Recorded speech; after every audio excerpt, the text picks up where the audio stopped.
You said to keep it up. Yeah, it's my fault entirely. Okay, so had a pretty calm week. Our exercising is going pretty well. Yes, we were exercising. Working out, whatever. Working out. I try to get him... Being tortured and paying for it. Kind of. I would call it torture. Well, maybe you call it torture. I've already been through this process once, so... I call it torture. This is not torture for me. Okay.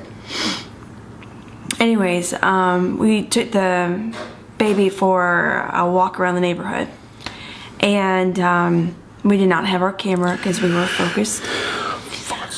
But I told Chris, I was like, we should bring the camera along next time and do that funny jazzercise walk that's out there. And Chris, like, you said what? Prancercise? Prancercise. And I said no. So if you've never seen that video, I'll link it in the description. Holy crap. Oh my god. Oh my god. It is one of the best videos that's out there for this kind of thing. And by best, we mean terrible. just so the people know before they load it, like, this is going to be good. And David said it's good. What the hell is this? Like, it's sarcasm. It's good because it's terrible. It's bad. It's funny. It's sarcasm. What's funny is that I remember being a kid, which we were in the 80s when we were kids. And at that time it was like a big deal to like move your arms like however you could and everything, which you can't see because the camera's too high. But my point is that this reminded me of how people used to walk and exercise outside when we were kids. It doesn't remind me of that. Well, you lived on the other side of the town. The tracks. Yeah. I literally lived on the other side, on the wrong side of the tracks, literally. And how many people got out and just walked around and exercised and jazzercise walked or whatever? But even, I mean, I've seen video of what you're talking about, of people like doing that, and that's even like prancercising is unique. Sure, it's a whole new level of just awkward walking, body, hand language, motions and such. Yeah. I know. She patterned it after a horse. How a horse prances. Yeah. That should tell you all you need to know. Yeah. So, yeah. I'm getting a little tired. So the baby's been doing really well this week. It's a miracle. Yes, it's a huge miracle. If God was just taking pity on us this week. But, so today, the Xbox is on, we're watching cartoons, and he's like, I'm ready for something else. I'm like, okay. So, I had realized that we had some games from the Xbox 360 that you can still download. Yeah, they released the update for the Xbox One that lets you play certain Xbox 360 games on the Xbox One. And one of those was Explosion Man, which is such an amazing game. It really is. So much fun. Yeah. I mean, it's got explosions in it. It's got fake body parts. It's got... Yeah, when you blow up a scientist, they become cuts of meat, like steaks fly everywhere. Yeah. And it's pretty amazing. It's hilarious. Explosion Man is insane. Yes. So that just makes it even better. It really does. It really does. Because he laughs maniacally, but you don't hear it, because you have this theme music in the background going. So anyways, I show the baby the game. And I know that he likes sounds. And so I'm like, boom, boom, crack, crack, crack. And I'm making all these noises and stuff. And he's like, ha, ha, ha, ha. Like, he's having the best time ever. And she always does this when I'm at work and I can't be a part of it. I do. So she texts me at work. I showed the baby Explosion Man, he loves it. And I'm like, why would you do that? Because it was just Take this moment away from me. It's there. I was like, oh my gosh, that'd be so much fun. I could actually entertain the baby for once. And So Chris was like, okay, He's like, I can't wait to get home. I can't wait to get home. And so he leaves work early because his eyes are burning to death. Like literally to death. Still not feeling great right now. He's sleeping, and Explosion Man's, on the back burner. He finally wakes up. We're, doing our normal things. And as we're sitting down to eat, Chris is looking through to see if there's something we can watch while we're eating. And he stops on this thing, and Jacob's like, oh, I was thinking the same thing. And so I was like, I wonder what they're going to do. And so he starts to play this show, and I was like, oh, that's my boy. Korean pop countdown show thing. So it's kind of like American Idol, where people come and they compete to be the winner of the show. But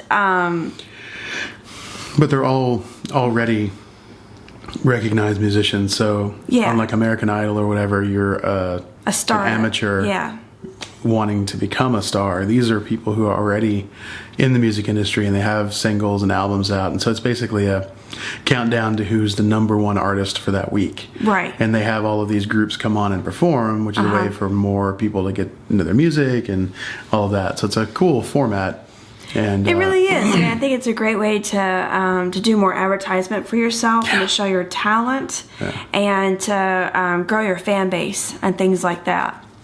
So what's funny is that I was looking through Hulu for another Korean drama, and this popped up, and I was like, oh, I wonder what that is. And so it said that, blah, blah, blah, blah, artists come on, they perform and stuff. And so I thought it was kind of like an American Idol competition thing. Competition, voice or something. And so we started watching it last night. Oh my God. It was so funny, amazing. Yeah. I was cackling to death. Chris was laughing and smiling. Jacob was over there, and he's beatboxing. Like, it's so good. He was like waving his hand at the slow parts. Yeah. And he's amazing. I was so proud that he was actually enjoying the music. So he wanted to watch it again tonight and finish up the episode that we had started last night. Yeah, because they're really long episodes. Yeah, it was like an hour or so. No? It was like an hour and 40 minutes. Oh my God. Yeah, it's the normal. Anyways, so what made me laugh the most was watching these boy bands get up.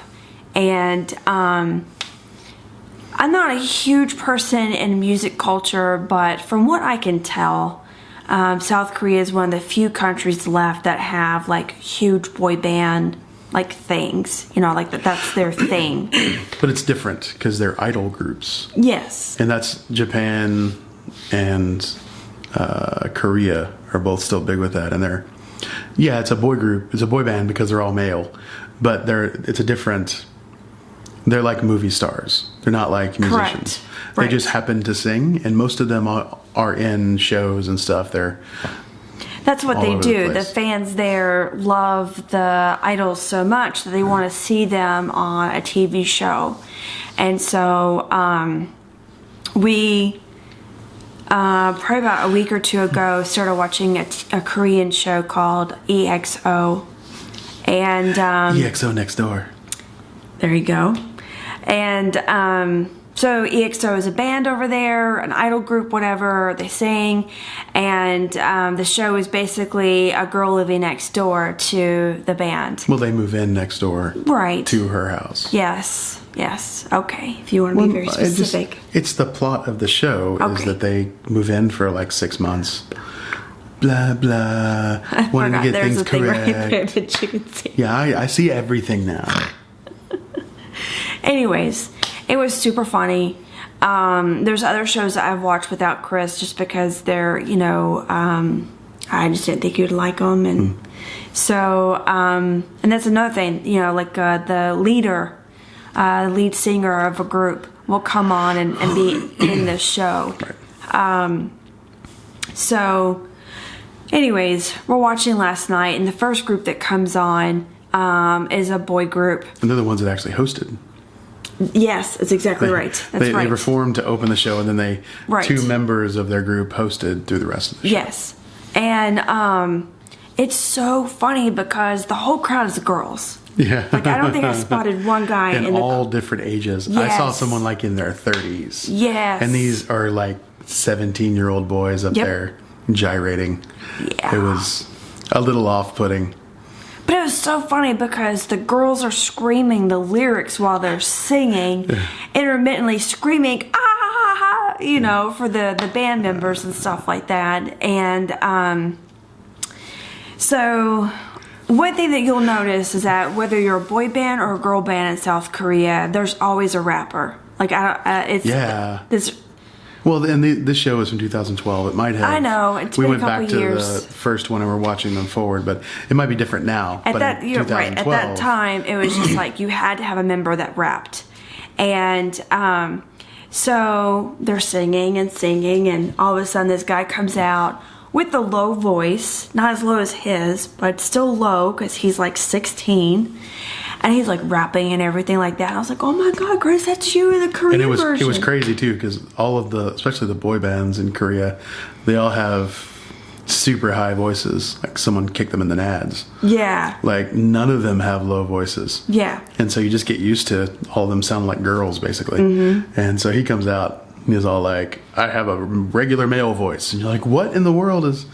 And when we watched it tonight, the guy that won... So they have You Want to Be an Idol show.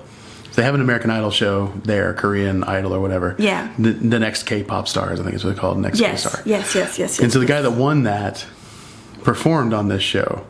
The 2012 winner performed on the show. And he actually he was like a baritone. Mm-hmm. And I just was sitting there in shock the whole time that he was a baritone. I was like, where did you come from and why did they give you a recording contract? Because you sound different than everyone else, which is hopefully why they gave him a recording contract, is because he sounded different from everyone else. But well, the girls were screaming to death for him. So of course they were. So yeah, we don't listen to a lot of K-pop, but you know, I do. Well, I know you do. I don't get a chance because I'm at home with the kids all day, but it actually takes time looking for music, and I don't have time just to sit down and look for music, but I love K-pop. I have one of my favorite songs that I like to listen to whenever I think about it, and then I loop it and loop it and loop it because I can't get enough of it. But what was really interesting is that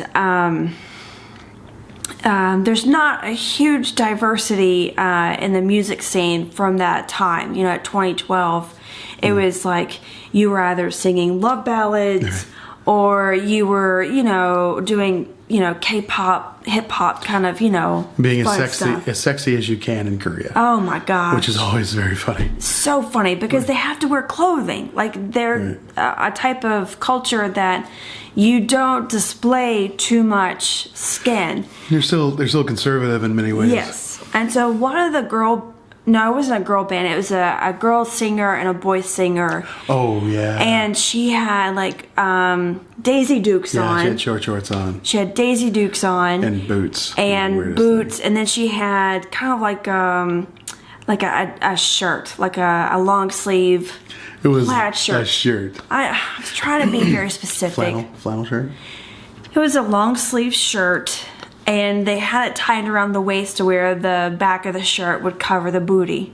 And I was just like, oh my God, there's showing lots of skin. Yes, you can see some of her leg. And so I was like, they're wearing the shirt because if they didn't, it would be deemed inappropriate.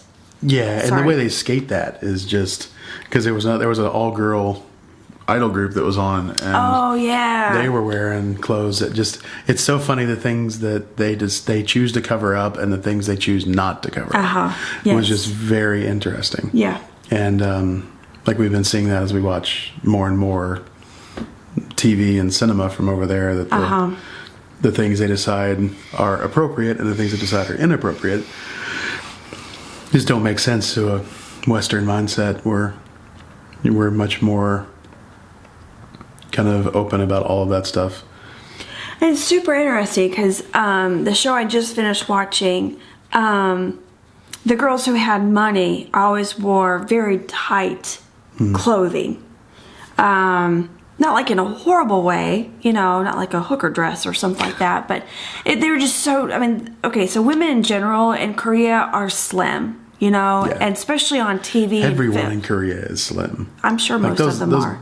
The guys weigh like 72 pounds. It's ridiculous. A strong wind could blow them over. Yeah, exactly. So they're very thin women, people in general, whatever, and the clothing they wear is very skin tight. And so when you're looking at them, you're just like, oh my gosh, she's like a size 2, like American size 2. So that's what I find fascinating, is that they may not be showing cleavage or anything, but their skin or their clothing is so tight that you can see their figures. There's no work of imagination, not like Victorian clothing where you're having to imagine what's underneath all the garments. Under 70 yards of fabric, there's a lady.